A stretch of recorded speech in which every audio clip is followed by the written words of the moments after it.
Hi, thanks for tuning back in. In part two of this series, we'll be discussing more with Scott Burnstein about his theory about Jimmy Hoffa and continue speaking on the Detroit, Philly, and New England crime family.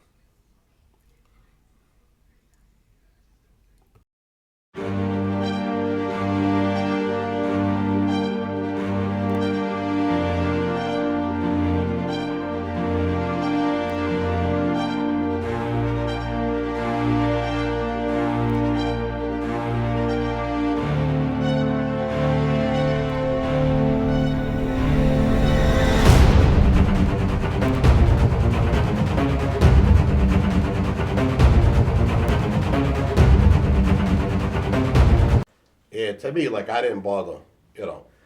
I didn't say hi to him. He was sitting at two tables down, and he walked past me. Yeah, how you doing? And he ran out there. Said, look at this fucking kid. Yeah. Like, I got to say hi to you. You know, at that point, that's when I first started coming back. Yeah. You know, but I liked Frankie Jr.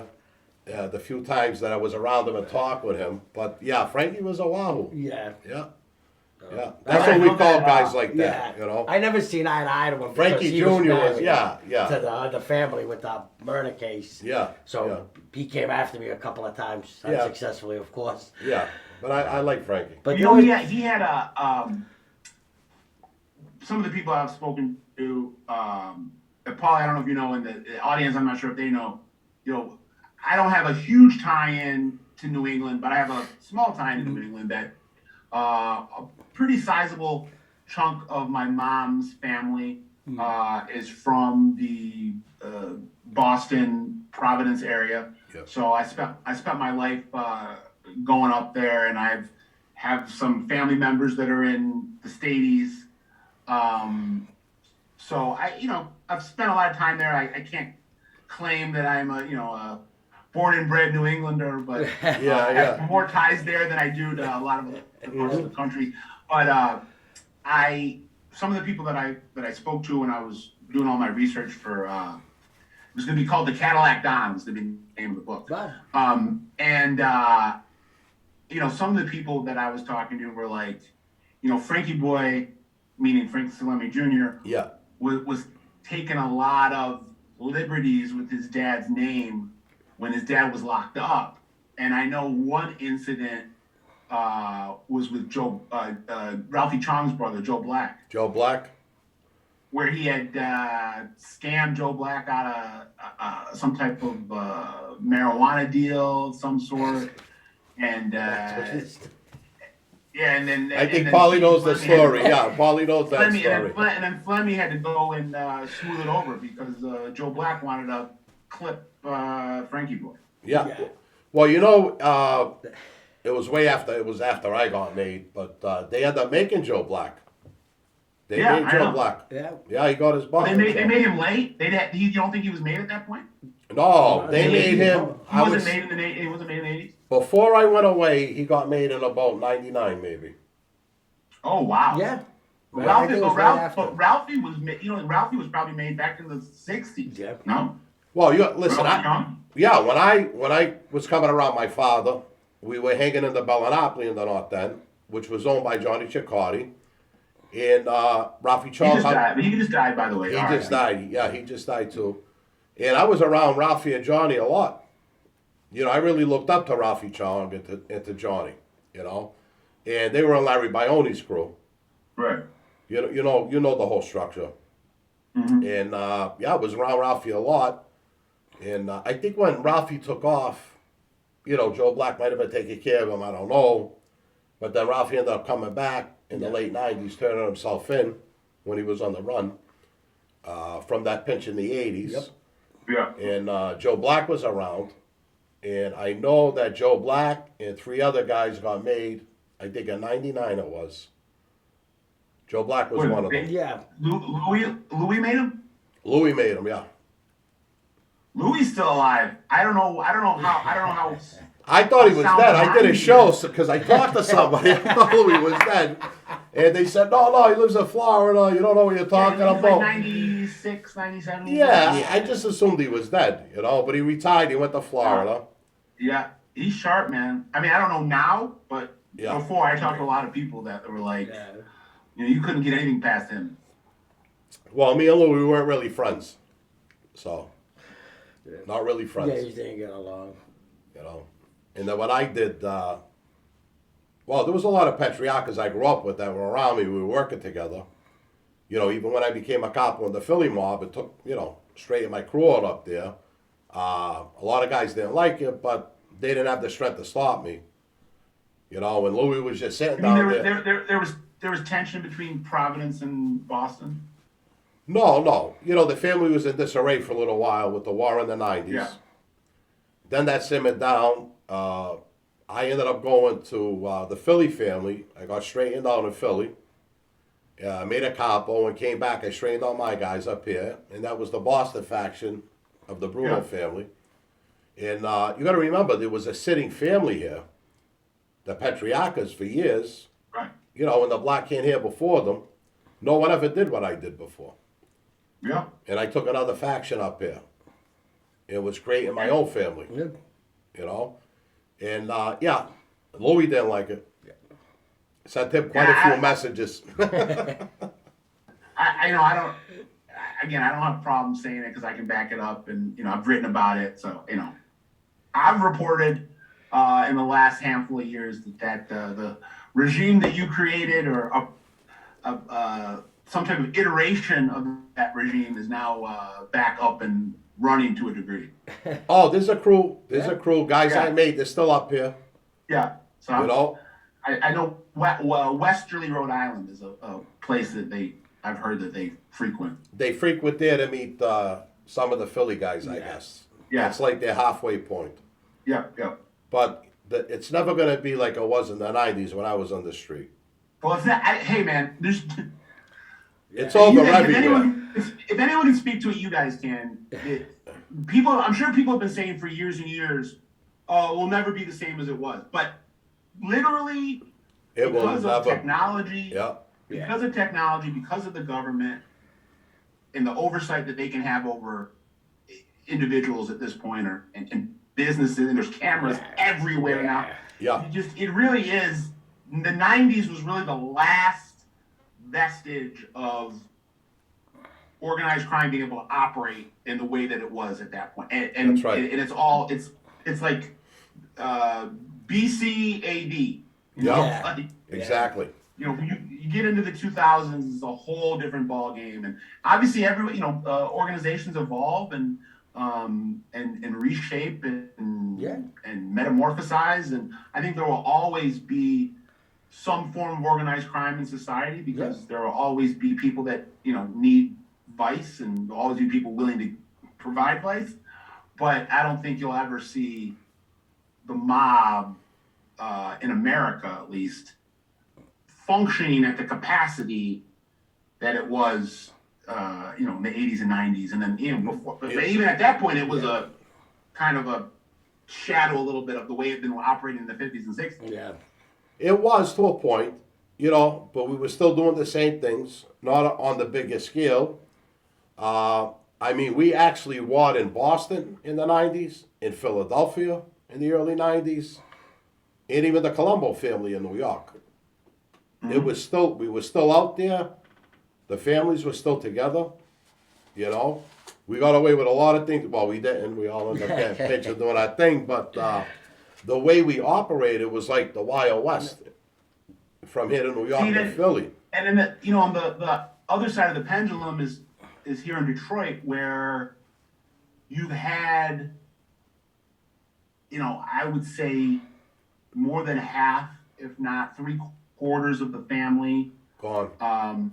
Have diversified to the point, and they were already, the Detroit family's always been big on diversification. Joe Zarrilli and Black Bill Topol from the 30s and 40s were telling all their soldiers that you had to have legitimate income, you had to have legitimate businesses, and we're not going to make you if you're just someone that makes their money on the street. Like, that's bad business. Yeah. So Detroit's always been ahead of the curve when it came to that stuff, but in the last 20 years, these Detroit guys a lot of these guys have gotten out of the street, and not to say that they're clean now. They're not.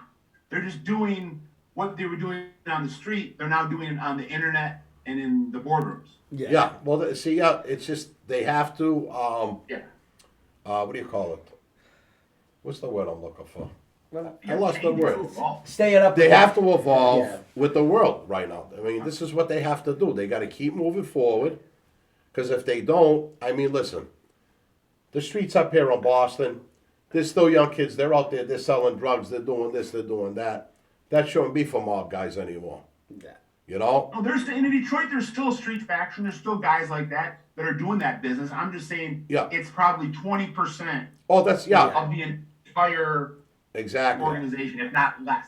Listen, you go to And a those store. are the guys that are going to go to prison. Yeah. When the top guys, in Detroit, when these bosses die, they don't die gangster rich.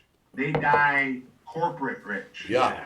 When Jack Tocco died in 2015, I'm telling you, the guy was probably worth $100 million. I mean, that's the kind of money that you're talking. You go to Terracini, Sicily right now, all the Detroit, 95% of the Detroit mob can trace their roots back to one town in Palermo, Sicily called Terracini. Mm-hmm. If you go to Terracini, there's a relatively brand new, sparkling church right in the middle of town, and in the front of the church is a commemorating A plaque. Thank you, Giacomo Tocco from Detroit, for donating us this church in 2003 or whatever. And that That's was amazing. Yeah. you're talking tens of millions of dollars to build something like that. So, and I'll give another anecdote that speaks to the changing landscape and how Detroit is miraculously able to wheel and deal in these corporate sectors without a lot of, well, at least they're red flags to me, but it appears that the red flags seem to be going over the head of the government, which leads me to believe that it's not a coincidence and that some of these higher ranking guys, both in Detroit and Chicago, frankly, I'm not going to name names. I sense that there's some cooperation with the government going on, and kind of allowing them to do their white collar stuff if they feed it. This is me speculating. Yeah. If they feed them information on the blue collar, more violent stuff. Yeah. But in Detroit, you had Giacomo Tocco's now dead, but Blackjack Tocco's real protege, even though he has some sons that are in the business, Jack had 10 kids. Three of his kids went into the business to some degree, but none of them were really groomed for leadership. The guy that Jack groomed for leadership was his nephew via marriage, a guy by the name of Anthony LaPiana, Chicago Tony. And he's called Chicago Tony because he's from Chicago. And he married into the Detroit family back in the early 70s, and has been their labor union guy for 30, 40 years, handling all the labor union stuff. And Tony Lopp is known as a brilliant businessman. And so he has this company that he starts back in the 80s called US Health and Life. And it's an insurance company. And it's an insurance company that has, dozens and dozens of plum contracts from labor unions. Yeah. Where he's providing the coverage for all the labor unions. Mm-hmm. And some of this is speculation, but it's not. It's coming from No, an it's expert. not, It's yeah. coming from an expert. So You get the you can licenses, take it as- you get the someone, you get the licenses, and you get all the other things, the kickbacks from the and companies. if you go and if you go through federal racketeering indictments tied to labor unions for the last 30 years, 40 years, his name is all over it. But he's never been indicted. So I heard, and again, I don't have a problem talking about this because I can back it up. that let's say 20 years ago, he started to make a plan to sell this company. And they knew that him and actually Jack Tocco, because before Jack Tocco died, this deal went down. So the deal went down maybe in 2012 or 13. They had set their eyes on allegedly on a company called Ascension Health, which is one of the big health providers. It's backed by the Catholic Church. It's backed by the Archdiocese. There was a guy that was friendly to certain interests here in Detroit that was put into the corporate system at Ascension back in the 90s, worked his way up to the point where he was a shot caller at Ascension in the 2010s. Mm-hmm. And then Mr. LaPiana is able to sell his U.S. health and life insurance business to Ascension Health for almost $100 million. Wow. And this is, government does not say one word. The deal goes through with, and believe me, the government knows who Anthony LaPiana is. Oh, sure. It's not a They secret. just can't touch You it. can Yeah. Google him and I have heard that this thing went all the way up to the Vatican. Imagine Yeah. this. That there was sign-offs all the way. So Yeah. this was something that was in the work for almost 20 years, and they walked away with like $75 million. Yeah. Totally clean, legitimate Yeah. deal. He had to, Lop had to divest himself at the last second because of his background. Even though he doesn't have a criminal record, he obviously has lots of red flags in his background. So he divested himself at the last second, put his son in as the president of the company. Yeah. But I'm sure he saw the money. Oh, yeah. But yeah, $75 million. So Wow, that's that's the something. definition of the mafia in the 21st century. Yeah. Yeah. I'm just trying to give you a compare and contrast to the stuff we're talking about in the 80s and 90s. We didn't have enough time to get into that. No, we didn't. If we had another year or two, I think we would have ran Yeah. into This is Mafia why all the corporate Carlo stuff. Gambino wanted Paul there. Yeah. This Yeah, is why he right. wanted Well, Paul and there. So this is another, when I do talks, I always make this analogy. Jack Tocco, the situation in Detroit was almost identical to the Gambino situation, Yeah. where Joe Zerilli, who was the godfather, just as respected as Carlo Gambino, made a decision at the end of his life to not give power to the street guy. So he would have, under a lot of other circumstances, he would have given the power to his protege, Tony Giacalone, who was the face of the Detroit Mafia, the street boss from 1957 to 2001 when he died. Yeah. Everything on a day-to-day basis was going through Tony Jack. Yeah. Tony Jack was John Guy. Yeah. Jack Tocco was Paul Castellano. Mm-hmm. And in Detroit, we made that situation work. In the Gambino situation, it was an example of how Carl Gambino tried to implement that exact same infrastructure for the future of his crime family, and it turned out to be a miscalculation because of whatever politics that were going on there. Yeah. But in Detroit, for whatever reason, I'm telling you, it's almost an exact parallel. Jack Tocco was Paul Castellano. Because Detroit and Boston, New York are two different animals. That's I'm just what it saying, is. Jack Tocco was, they were almost identical. They were boardroom gangsters that had no affinity nor connection to the street. Yeah. And for whatever reason, the Giacalones, Tony had a brother, Billy, and they were quite a fearsome duo. And we can talk about Hoffa in a second because they were the ones that killed Hoffa.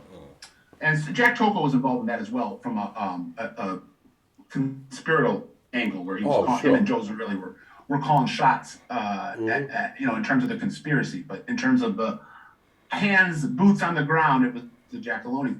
The Giacalones could have easily made a decision in the late 70s, early 80s to get rid of Jack Tocco, and the family would have got behind the Giacalones. Yeah. But that's just not the way things go in Detroit. I've heard people tell me, Tony Jack said, hey, I don't like the guy, but his dad and his uncle were my mentors, Yep. and Respect. Yeah. I can't stand him as long as he gives me the autonomy that I want. And Jack Tocco was smart enough to know that he wasn't going to micromanage Tony Jack. Yep. That he allowed Tony Jack. You're the street boss. I'm the godfather. I'm not going to impede on your day-to-day running of the family. I'll chime in on policy decisions, makings, so forth and so forth. Right.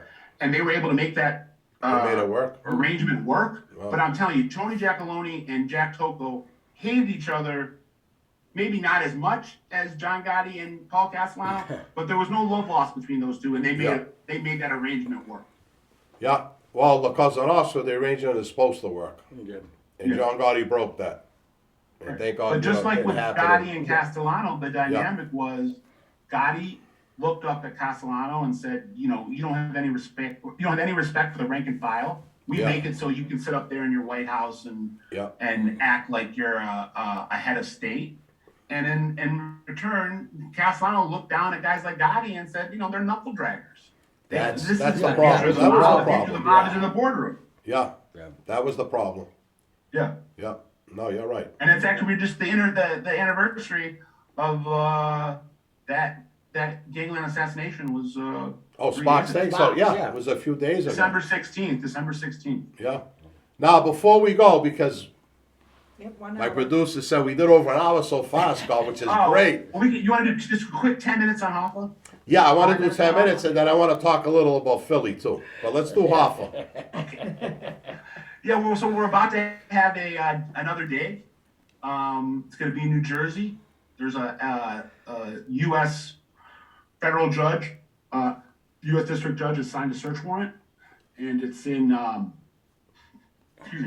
it's underneath the Pulaski Skyway at a site of a former landfill that was owned, called the PJP landfill. And back in the time that Hoffa disappeared in July of '75, it was owned by the Tony Provenzano crew, which has always been implicated in taking part in the Hoffa hit. The Hoffa hit is always believed to have been a conspiracy between the Detroit mob and the Genovese crime family's New Jersey wing.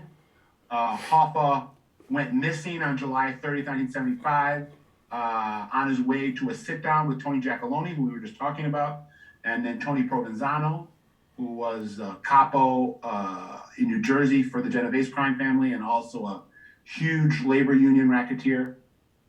And Provenzano's, one of his right-hand men owned a guy by the name of Philip Brother Moscato, who was one of the bigger loan sharks in New Jersey at the time, owned a trash dump known as PJP.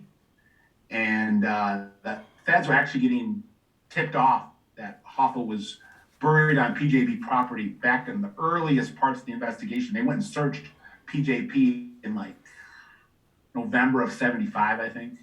Didn't come up with anything. PJP now is a state park, a New Jersey state park in Forest Preserve. But at some point in the last 5-10 years, a mentor of mine named Dan Moldea, who's most people consider him the world's #1 expert on Hoffa. I'll take the #2 spot. I'll give the #1 spot to Dan, because Dan was reporting on it literally when it happened from day one. Mm-hmm. And Dan, I have so much respect for Dan. But that said, Dan and I differ some on our opinions of exactly what happened. Although I'm rooting for Dan. So Dan's theory comes from an interview that he did with Brother Moscato, one of Tony Pro's main soldiers in his regime, the New Jersey faction of the Genovese. Before he died, gave a deathbed confession to Moldea that where they had dug back in '75 was the wrong place. There was actually another place on the property that Hoffa was buried, and that he was buried there after he'd been buried somewhere else. That he had been put somewhere and then dug up a couple weeks after he'd been put in the first place and put in the second place. So Moldea and Fox News, the national Fox News channel, and actually myself, I was involved in some of this as well. Went out to the property, they surveyed the property, they did a ground analysis of the property last year, and they got a hit, quote unquote, where there were, according to the theory that he's buried there, there were some steel drums that were buried over his body, and I guess they got a hit on the metal drums. Yeah. So it looks like the FBI will be digging. There hasn't been a dig in about 6 years, I think. There's been searches in the last 6 years, but no digs. The most recent search, I want to say, was in 19. There was a search of a property down in southern Michigan, right by the Ohio border. But the last dig would have been another person that we were talking about on our show now, Tony Zerilli, the son of Joe Zerilli. Mm-hmm. At the end of his life, when he was dethroned and demoted and put on the shelf, he felt like his only way to get back at Jack Tocco, who at one point had been his best friend, best man at his wedding, first cousin. The only way to get back at him was to go to the FBI and try to help them solve the Hoffa disappearance. Tony Zerilli was in prison when Hoffa disappeared, so although if he had been free, he probably would have had first-hand information, but because he was in prison, he got that information secondhand. According to what Tony Zerilli says, Tony Giacalone told him they took him up to a piece of property that Jack Tocco owned about 40 minutes from Detroit. That was the last dig in 2013. They dug on that property, didn't find anything. Tony Zerilli, to the day he died, insisted they dug the wrong piece of the property. That he drew him a map and told him to go 20 yards to the left, and they went 20 yards to the right. Yeah. I don't know. Technology's a lot easier. Let me also preface this with saying that I don't believe there's a body. Yeah, I don't either. My research tells me that they incinerated Hoffa within about a half hour of killing him. Yeah. And that all this craziness for the last 50 years has been a giant wild goose chase that's just built the mythology bigger and bigger and bigger. Every search that turns up nothing, every dig that turns up nothing, it just keeps on growing in mythology and mystique, and you got these kinds. So I don't really think there's a body to be found. I don't believe that so either. The last dig was in 13. It looks like we're gonna have a dig. I've heard anywhere between like next week. Wow. And I gotta April. think about it. So depend. I don't think they're gonna be out there before the first of the year. But I've heard a couple people tell me that they think they will. I think it will be when the weather gets a little warmer. In March, and they'll go back there and they'll dig that up. Yeah. Again, I'm rooting for Dan Moldea. If anyone deserves to solve this thing, it's Dan. My gut tells me that they won't find a body. My gut tells me that there's a possibility they will find a body. Oh, it's not going to be him. All personal belongings to somebody. I think the most brilliant aspect of the Detroit mob pulling off the perfect murder when it comes to Hoffa. I mean, it was the biggest mob, arguably the biggest mob hit. Yeah. Oh, absolutely. You could argue other hits, but one of the top 2 or 3 biggest mob hits of the century. And they're not anywhere closer to solving it in December of 21 than they were in July of 1975. Yeah. So in a lot of ways, it was the perfect murder, and the Giacalone brothers who did it took a lot of pride in doing it and being able to pull a fast one on the government. Yeah. And I think the linchpin, the X factor here, was this brilliant disinformation campaign that Tony and Billy Giacalone came up with. Yeah. Where they were going to tell 1,000 people 1,000 different things to intentionally muddy the water, and only a select amount of people really knew. I mean, I bet less than a half dozen people really knew firsthand what happened. But they would make offhand remarks from 75 until they both died in the 2000s. They would make offhand remarks almost, I would say, almost on a daily basis or weekly basis to people. To the people that they were talking to, they felt like they were getting tipped off to where Jimmy Hoffa was. But in reality, it was just a way for them. So I know that there's one of the things they used to do.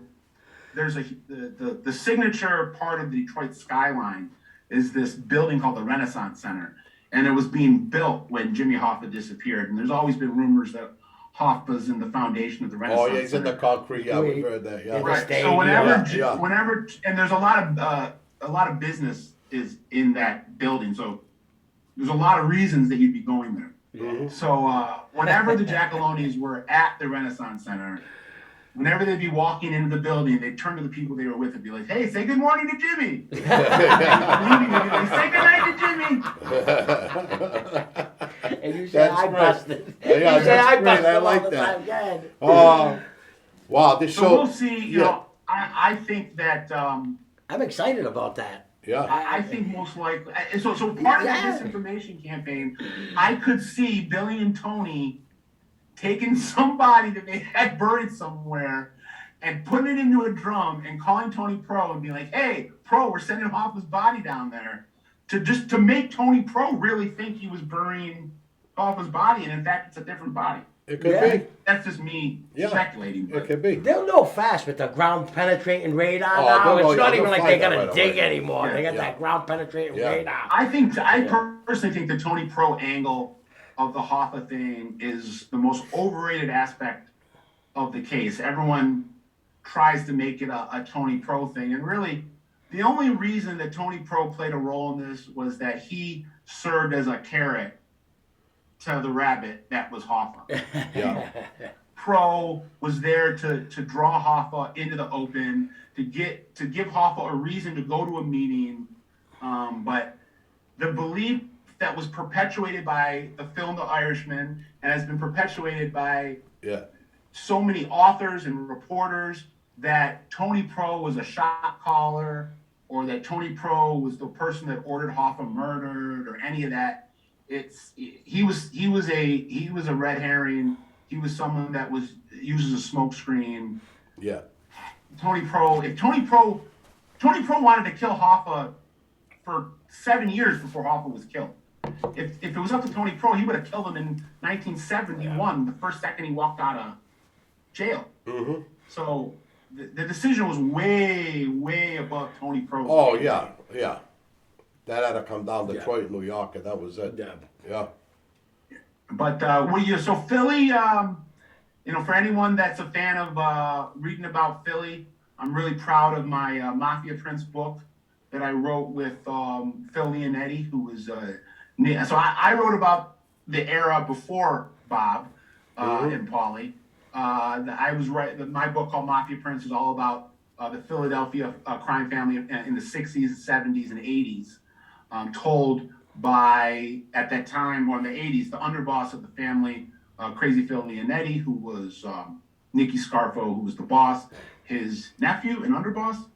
And again, shout out to Phil for, that made my career. I mean, really, like, you want to talk about me making my bones? Yeah. Me getting inducted You made your bones with Phil, yeah. Yeah, that's good. I like that. To be able to do something like that, there are a lot of wannabes, and that kind of certified me as, well, Phil Leonetti trusts you to write his bio. If Jerry Capacey trusts you to guest write his Gangland column, well, then you must be for real. Yeah, absolutely. How is Phil now? Do you stay in touch with him, or? Yeah, here's what I'll say about Phil. Yeah. Phil, I've met a lot of once very powerful criminals, whether you're talking about Italian mobsters, guys that were powers in biker gangs, guys that were powers in black drug gangs, Irish, Jewish, Mexican, ethnic crime factions. I've met dozens of these guys that were at the pinnacle. And I would say that Phil is the only one that I've met that at least on the surface, if you're taking him at his word, has zero, like, doesn't look back at that time in his life and have any desire to recapture it. Yeah. Doesn't look back on this life and say that was the best part of my life. That was the glory era of Phil. Yeah. He looks back at that, at least again, take him at his word. I do think Phil, and I love Phil, but I think Phil, there's a little bit of me that thinks that Phil needs to take a little bit more responsibility. He likes to shirk a lot of his responsibility off to his uncle. Yeah. But other than that, Phil is as open a book as it can be, at least in my interactions with these type of guys, and just has a lot of bitterness and negativity when he looks back at his life as a high-ranking mob guy. And again, if you're taking him at his word, the best part of his life has been in the years since, when he's been able to have a family. And he says, he told me, remember at the end of Goodfellas when Ray Liotta, the Henry Hill character, says, I got to live my whole life as a regular schmuck. And he's lamenting it. Yeah. Feels like the same thing for me, but I like it. Yeah. I like not being noticed. I like being able to take a walk with my wife after we go to dinner and a movie. Yeah, I like that is not having nice. to worry about my uncle calling me at 3 o'clock in the morning to tell me to come fix his plumbing. Yeah. Because that was part of. He would tell me these stories. He'd be like, Nikki, it's 3 o'clock in the morning. Why are you calling me? Call a plumber. Yeah. It's crazy. Well, if you do talk, excuse me, Paulie, I'm sorry. Good. If you do talk to Phil, everybody wants me to have him on the show. I know he's really not doing that. No, I know. But just tell him I said hi, from he the did same Patrick family. Bet-David. He has a very, you got to really knock his socks off for him to want to come out of his rabbit hole. Yeah. Yeah. We've had a couple of pretty major heavy hitters from Hollywood that have come knocking that Phil's been reticent to engage with. Yeah. Again, it's his life, so I can't tell him who he should or should not want to give his life rights to. Right. But yeah, so he's someone that's very discerning, and I will definitely pass the message. But Yeah. since I've known him, he's done that one interview with Patrick Bet-David, and then we had a bunch of interviews that he actually canceled when we were promoting the book because he got spooked Yeah. He just on don't want to. our Yeah. promotional tour. Yeah. Because there's guys in Philly that still don't have a lot of love for him. And Oh, I know. he doesn't have a lot. He doesn't have a lot of love for them. I He know told that. me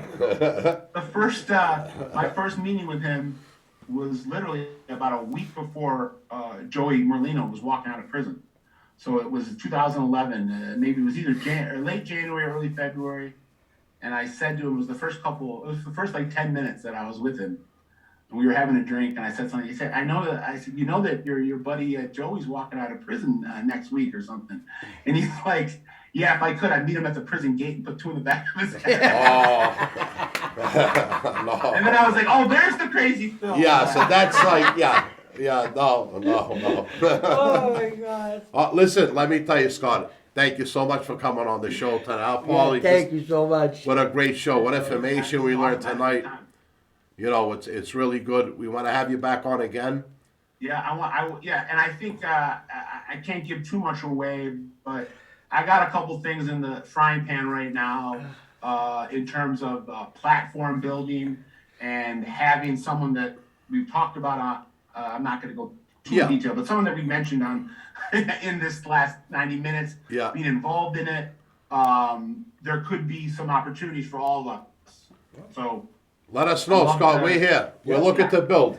We're looking to build. So I got some investors on in Florida. We're trying to build a multimedia platform with tentacles that go into television and film development and all this kind of stuff. So, Please let us know. Yeah. We're here, my brother.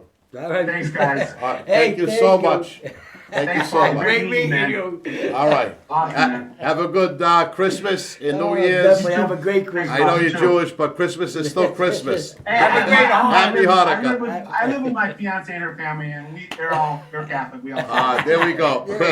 All right. God bless, my friend. God bless. Thank you Thanks, so Bob. Thanks, much, guys. Scott. Bye bye. Bye, Bob.